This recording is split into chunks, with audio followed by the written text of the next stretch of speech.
Maintenant, je passe la parole au président de transition de Burkina Faso, Ibrahim Traoré. S'il vous plaît, Traoré. Monsieur Traoré. Camarade président Vladimir Poutine, camarade président chef d'État africain, camarade chef de délégation, bonjour. C'est un honneur pour moi ce matin donc de prendre la parole ici et de vous passer donc le salut fraternel du peuple du pays des hommes intègres. C'est aussi le lieu pour moi, avant tout propos, de rendre grâce à Dieu, Dieu Tout-Puissant qui nous a permis de nous réunir ici ce matin en bonne santé pour parler de l'avenir et du bien-être donc de nos peuples. Je m'en vais m'excuser auprès des anciens que je pourrais vexer dans mes propos à venir. Africanité oblige, les droits d'aînesse, je me dois de m'excuser. Camarades, j'ai quelques questions donc de ma génération, mille et une questions qu'on se pose. Mais nous n'avons pas de réponse. Et il se trouve qu'ici, nous pouvons laver donc notre linge sale parce qu'on se sent en famille. On se sent en famille en ce sens que la Russie est une famille aussi pour l'Afrique. C'est une famille parce que nous avons la même histoire. La Russie a consenti d'énormes sacrifices pour libérer le monde du nazisme pendant la Seconde Guerre mondiale. Les peuples africains, nos grands-pères, ont été déportés de force aussi pour aider l'Europe à se débarrasser du nazisme. Nous partageons la même histoire en ce sens que nous sommes les peuples oubliés du monde, qu'ils soient dans les livres d'histoire, dans les documentaires ou films, on tend donc à balayer le rôle prépondérant qu'a joué la Russie et de l'Afrique dans cette lutte contre le nazisme. Nous sommes ensemble parce que, actuellement, nous sommes là pour parler de l'avenir de nos peuples, de ce qui va advenir demain, de ce monde libre auquel nous aspirons, de ce monde sans ingérence dans nos affaires internes. Nous avons les mêmes perspectives et je souhaite que ce sommet soit l'occasion donc de pouvoir tisser de très bonnes relations en vue d'un meilleur avenir de nos peuples. Les questions que mes générations se posent sont les suivantes, si je peux me résumer. C'est de ne pas comprendre comment l'Afrique, avec tant de richesses sur notre sol, avec une nature généreuse, de l'eau, du soleil en abondance, l'Afrique est aujourd'hui le continent le plus pauvre. L'Afrique est un continent affamé. Et comment se fait-il que les chefs d'État traversent donc le monde à mendier? Voici des questions que nous nous posons et que nous n'avons pas de réponse jusque-là. Nous avons l'occasion de tisser de nouvelles relations. Et j'espère que ces relations puissent être les meilleures pour donner un meilleur avenir à nos peuples. Ma génération me charge aussi de dire que, par ce fait de pauvreté, ils sont obligés de traverser l'océan pour essayer de rallier l'Europe. Ils meurent dans l'océan. Mais que prochainement, ils n'iront pas traverser parce qu'ils viendront devant nos palais pour chercher leur pitance quotidienne. Pour ce qui concerne le Burkina Faso, aujourd'hui, nous sommes confrontés depuis plus de 8 ans à la forme de manifestation la plus barbare, la plus violente du néocolonialisme, de l'impérialisme. L'esclavage qu'on tend encore à nous imposer. Nos dévanciers nous ont bien appris une chose. L'esclave qui n'est pas capable d'assumer sa révolte ne mérite pas que l'on s'apitoie sur son sort. Nous ne nous apitoyons pas sur nos sorts, on ne demande pas que quelqu'un s'apitoie sur notre sort. Le peuple burkinabé a décidé de lutter contre l'île terroriste en mesure de relancer son développement. Dans cette lutte, des vaillants peuples, des vaillantes populations se sont engagées à prendre les armes face au terrorisme. Ceux que nous avons affectueusement appelés les VDP, des volontaires. Nous sommes surpris de voir les impérialistes traiter ces VDP de milices et de tout type. C'est décevant. Parce qu'en Europe, lorsque des peuples prennent les armes pour défendre leur patrie, on les traite de patriotes. Nos grands-pères ont été déportés pour sauver l'Europe. Ce n'était pas avec leur consentement, contre leur gré. Et bien au retour, on se rappelle bien qu'à Tiaroy, lorsqu'ils ont voulu revendiquer leurs droits élémentaires, ils ont été massacrés. Cela ne fait rien donc. Lorsque nous, peuple, nous décidons de nous défendre, on nous traite de milices. Mais là n'est pas le problème. Ce qui est le problème, c'est de voir des chefs d'État africains qui n'apportent rien à ces peuples qui se battent, mais qui chantent la même chose que les impérialistes en nous traitant de milices, en nous traitant donc d'hommes qui ne respectent pas les droits de l'homme. De quels droits de l'homme parle-t-on?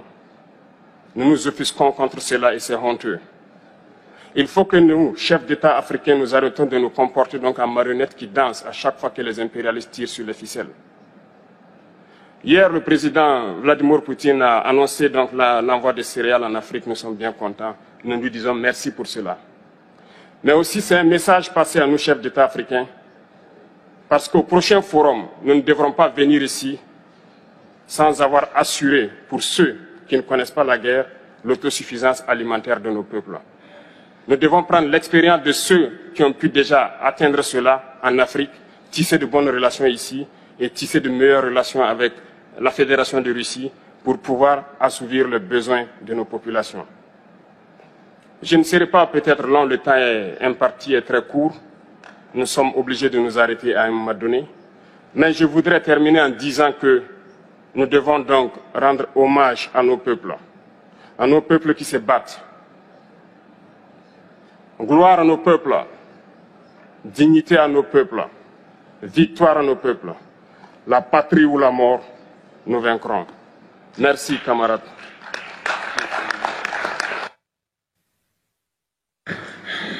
Спасибо, уважаемый господин Трауре. На что хотел бы обратить внимание. Вот только что выступивший коллега сказал о роли России в борьбе с нацизмом. Je tiens à attirer votre attention au fait que cette lutte qui a été menée par l'Union soviétique, par la Russie, dans les intérêts du monde entier, pour libérer les gens du nazisme, la lutte contre l'apartheid, contre le colonialisme, n'est pas menée dans les intérêts africains uniquement. Cette lutte mène à des résultats qui améliorent la situation dans le monde entier. C'est le monde entier qui en profite. Dans ce sens, je suis d'accord avec M. Traoré. Ça rappelle ce qui s'est passé à l'époque soviétique, la lutte qu'a menée l'Union soviétique, la Russie, s'inscrit dans cette lutte de tous les peuples pour les libertés.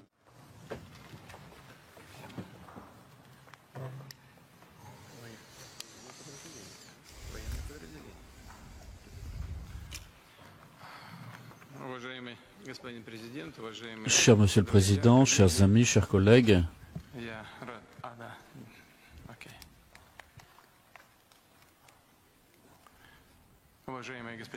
cher Monsieur le Président, chers amis, avant tout, je tiens à vous exprimer ma gratitude d'avoir répondu à notre invitation et être venu ici pour participer aux travaux du deuxième sommet Russie-Afrique.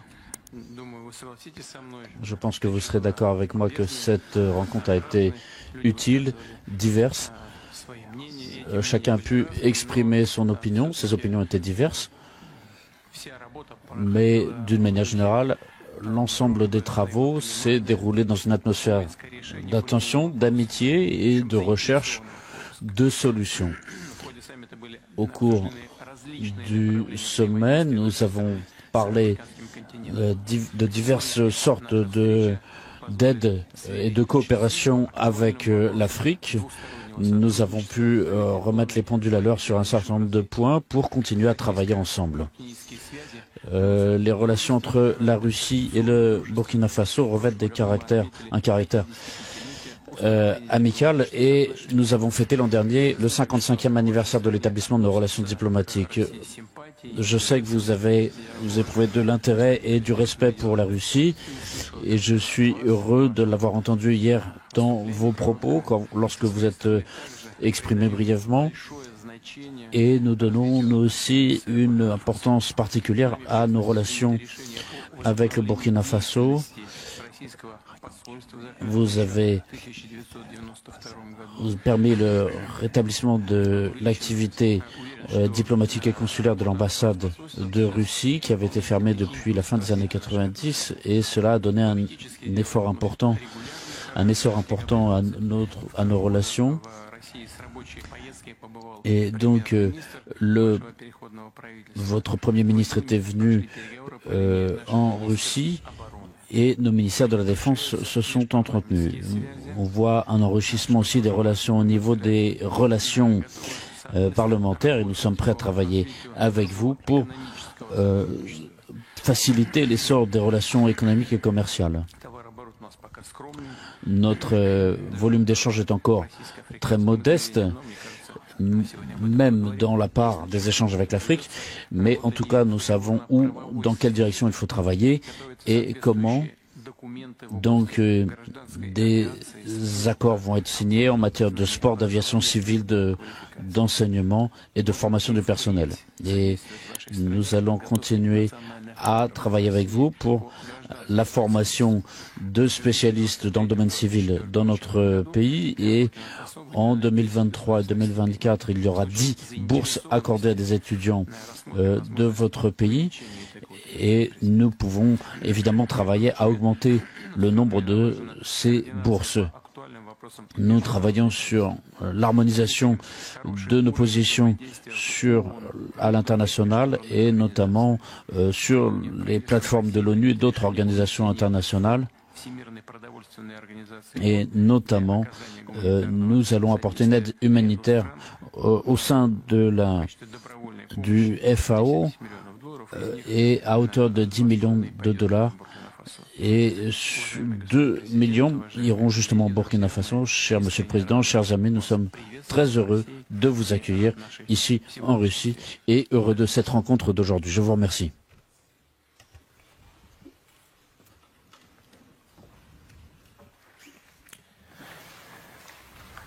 D'accord. Donc, bonjour à tous, Monsieur le Président. Donc, c'est un honneur pour nous d'être là ici. C'est le deuxième sommet, comme vous avez pu le constater hier. Et je tiens à donc vous signifier l'amitié, donc surtout à cette étape actuelle qui est très ardente entre les peuples burkinabés et les peuples russes. Et je puis vous rassurer que la situation donc que la Russie vit actuellement avec l'opération militaire spéciale, que vous avez en tout cas le soutien du peuple burkinabé et le soutien donc de notre gouvernement. Hier, les échanges, comme vous l'avez dit, ont été de divers ordres. Nous avons pu donc apercevoir donc, la diversité des problèmes des uns et des autres et les besoins aussi. Et ce matin, nous allons plus nous attarder sur ce qui nous concerne.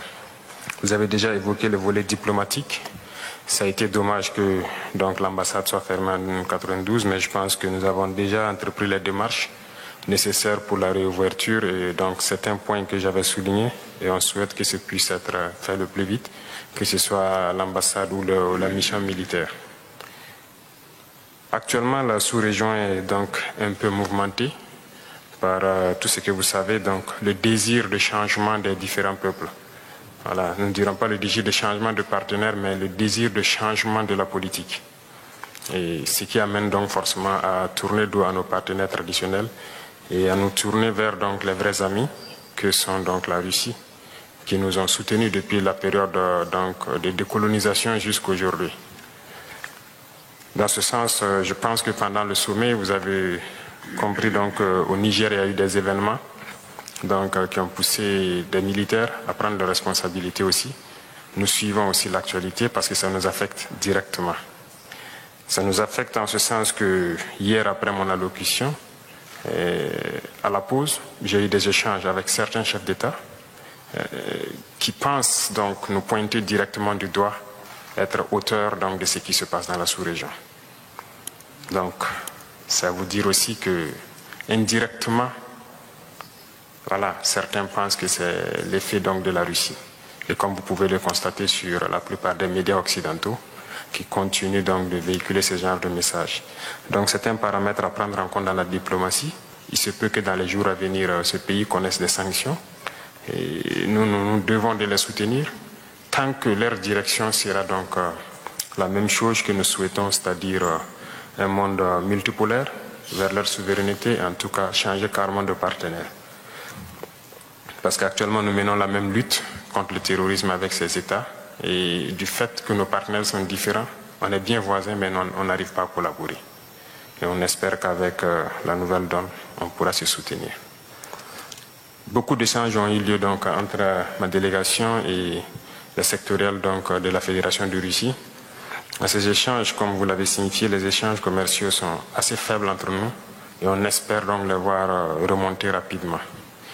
Déjà avant qu'on arrive ici, il y a eu un accord qui a été signé entre une société russe et des entrepreneurs burkinabés dans le cadre de l'exportation donc des produits comme la mangue.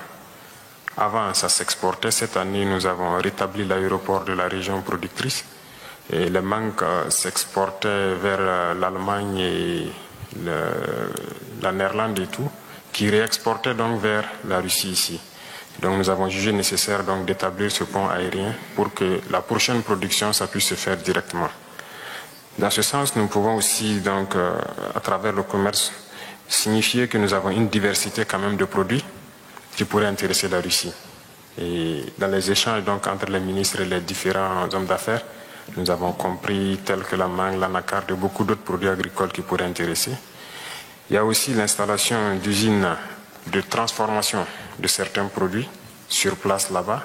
Et je sais que beaucoup d'opérateurs russes donc seront intéressés par cela, ce qui va contribuer à intensifier donc nos échanges commerciaux. Parlant donc d'échanges commerciaux et d'installation d'usines, nous avons un besoin crucial d'énergie. À ce titre, donc, c'est un point important pour moi parce que nous avons besoin, en tout cas, si possible, d'implanter une centrale nucléaire au Burkina pour produire l'électricité. Notre position est assez stratégique parce que nous sommes au cœur de l'Afrique de l'Ouest et cette position fait que, du fait du déficit d'énergie dans toute la sous-région, s'il y a un privé russe qui peut s'implanter au Burkina, il pourra vendre bien l'énergie donc à toute la sous-région.